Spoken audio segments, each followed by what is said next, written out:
तो नमस्कार दोस्तों, आशा करता हूँ आप लोग बहुत बढ़िया होंगे। तो जैसा कि आप लोग जानते हैं कि यूपी ट्रिपल एससी ने पीईटी 2022 के फॉर्म को जारी कर दिया है। पर आजकल अभ्यर्थियों के मन में जो सबसे बड़ा उठने वाला प्रश्न है कि आखिर पीईटी का मान्यता कितने वर्षों के लिए है। यानी कि यदि 2021 में जिन्होंने पीईटी का एग्ज़ाम दिया था, क्या उनके लिए यह फॉर्म भरना आवश्यक है, या फिर जैसा कि यहाँ पे प्रश्न किया भी गया है बोर्ड पे कि पीईटी कितने साल के लिए मान्य है, 2 साल या 3 साल। इस प्रकार के प्रश्न हमारे मन में अक्सर उठ रहे हैं और इससे संबंधित तमाम पहलुओं पे हमने विचार भी किया, या फिर बहुत सारे ऐसे सोशल मीडिया के माध्यम से या फिर अखबार कटिंग्स के माध्यम से हमने यह पाया कि वहाँ पे बहुत सारी चीज़ें ऐसी अफवाहें फैलाई जा रही हैं, जिसमें किसी ने कहा कि इसकी जो मान्यता होगी वह 3 साल की होगी, या फिर किसी ने कहा 2 साल की होगी, या फिर किसी ने उससे भी अधिक बताया। स्थिति साफ नहीं हो पा रहा था कि यदि कोई एक बार पीईटी का एग्ज़ाम दे रहा है तो क्या उसे बार बार देने की आवश्यकता है। बहुत बार ऐसा भी कहा गया कि यदि आप 2021 में पीईटी का एग्ज़ाम दे चुके हैं और यदि आप नंबरों में सुधार करना चाहते हैं तो आप 2022 में फिर से देख सकते हैं, या फिर अगले साल फिर से दे सकते हैं।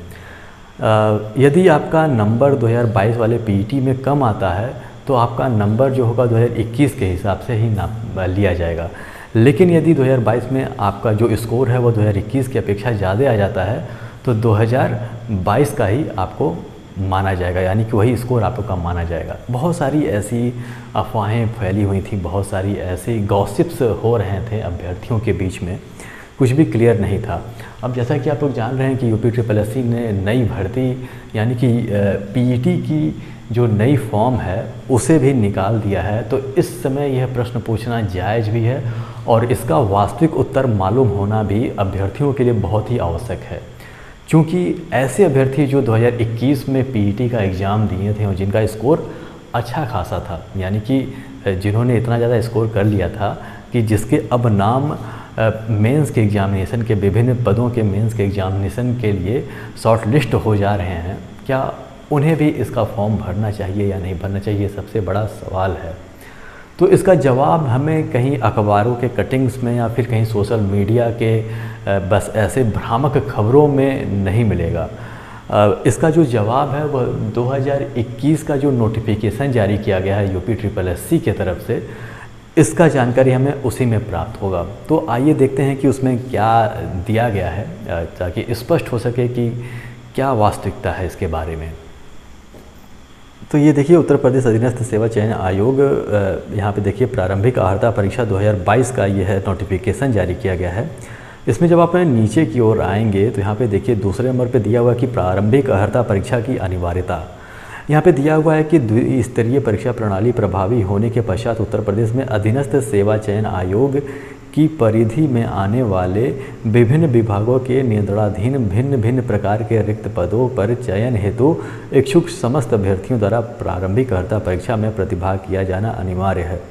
तो जैसा कि आप लोग जानते हैं कि यह पीईटी के बारे में बात कर रहा है कि यानी कि प्रारंभिक परीक्षा आप लोग को देना होगा यदि आप किसी के मुख्य परीक्षा में बैठना चाहते हैं। तो फिर नीचे दिया गया कि उल्लेखनीय है कि प्रारंभिक अर्हता परीक्षा 2021 का परिणाम दिनांक 28/10/2021 को घोषित किया गया था, जो कि 1 वर्ष की अवधि अर्थात दिनांक 27/10/2022 तक प्रभावी है।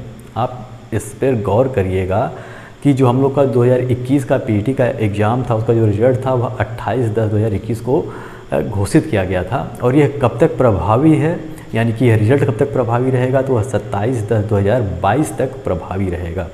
अतः आयोग द्वारा विभिन्न पदों के सापेक्ष चयन हेतु मुख्य परीक्षाओं के आयोजन हेतु जो विज्ञापन दिनांक 27/10/2022 तक निर्गत किए जाएंगे, उन परीक्षाओं में प्रतिभाग हेतु अभ्यर्थियों की शॉर्टलिस्टिंग प्रारंभिक अर्हता परीक्षा 2021 के स्कोर के आधार पर किया जाएगा। यानी कि जितने भी मेंस के एप्लीकेशन भराए जाएंगे आप लोगों का, कब तक, 27/10/2022 तक, वह सभी जो एप्लीकेशन फॉर्म होंगे वह 2021 के पीईटी के एग्ज़ाम के बेस पे ही होंगे। जैसा कि आप लोग जान रहे हैं कि इसमें अभी हेल्थ से संबंधित कुछ पोस्टें आई थी, उसका भी फॉर्म भराया गया था।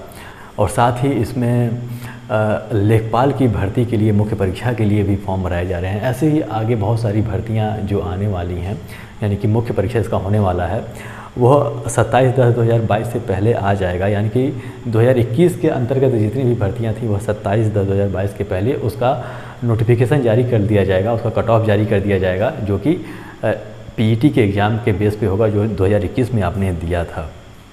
नीचे दिया है कि प्रारंभिक अर्हता परीक्षा 2021 के परिणाम की वैधता अवधि समाप्त होने के उपरांत मुख्य परीक्षाओं के आयोजन हेतु निर्गत किए गए विज्ञापनों के सापेक्ष मुख्य परीक्षाओं हेतु अभ्यर्थियों की शॉर्ट लिस्टिंग अर्हता परीक्षा प्रारंभिक अर्हता परीक्षा 2022 के स्कोर के आधार पर की जाएगी।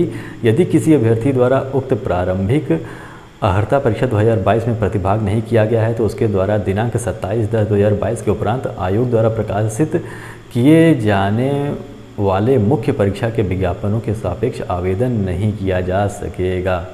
ये बहुत मुख्य बात अंतिम में दिया गया है कि 27/10/2022 तक जितने भी मुख्य परीक्षा के आयोजन हेतु फॉर्म निकाले जाएंगे वो 2021 के पीईटी के अनुसार ही होंगे। यदि आपने 2021 में पीईटी का एग्ज़ाम दिया था तो 27/10/2022 तक निकलने वाले सभी परीक्षाओं के फॉर्म आप भर सकते हैं, बशर्ते कि कट ऑफ में आप लोग का नाम आ जाए। वो तो बाद में डिसाइड होता है कि आपका नाम आएगा या नहीं आएगा, लेकिन पहले फॉर्म भरवा लिया जाता है 25 रुपये वाला, 200 रुपये वाली तो बाद में बात आती है उसकी।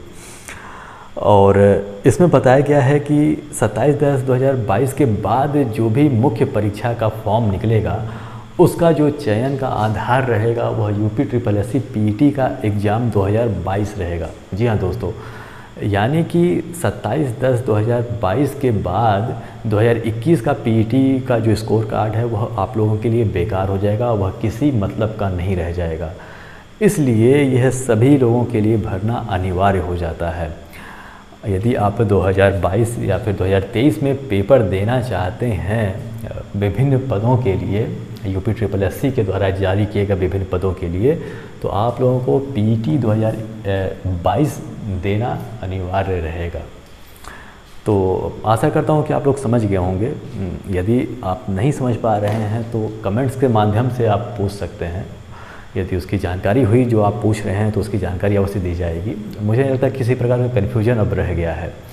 यानी कि इसमें कहा गया है कि देखिए, सामान्य रूप से मैं आपसे बता दूं कि जब पीईटी का एग्ज़ाम लिया गया था इस आयोग के द्वारा, तो उसके बाद एक टाइम टेबल जारी किया गया था जिसमें यह बताया गया था कि कौन कौन सी परीक्षाएं पीईटी 2021 के अंतर्गत ली जाएंगी और कब वो कंडक्ट कराई जाएंगी।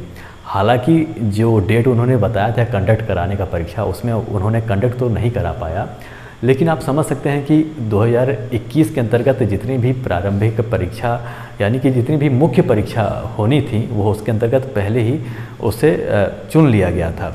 और जैसा कि बताया गया है कि अब जो 10वें महीने 2022 तक जितने भी फॉर्म निकलेंगे मेंस के वह 2021 के आधार पर आप दे सकते हैं, लेकिन उसके बाद की जो फॉर्म आएंगे वो 2022 के पीईटी के एग्ज़ाम पे ही होंगे। तो सामान्य रूप से मैं ये कहना चाहता हूँ कि कोई भी अभ्यर्थी चाहे वह 2021 का पीईटी का एग्ज़ाम दिया हो या न दिया हो, यह पीईटी का एग्ज़ाम देना उसके लिए अनिवार्य हो जाता है आगे की परीक्षाओं के लिए। तो आशा करता हूँ कि आपको चीज़ें समझ में आ गई होंगी। यदि वीडियो समझ में आई हो और ये वीडियो अच्छी लगी हो तो इसे लाइक कर दीजिएगा, हमारे चैनल को सब्सक्राइब कर दीजिएगा और बेल आइकन भी प्रेस कर दीजिएगा ताकि जब हम नई वीडियो लेकर आएँ तो उसकी जानकारी आपको हो सके। तो हमारे साथ बने रहने के लिए बहुत बहुत धन्यवाद। मिलते हैं अपने अगले वीडियो में।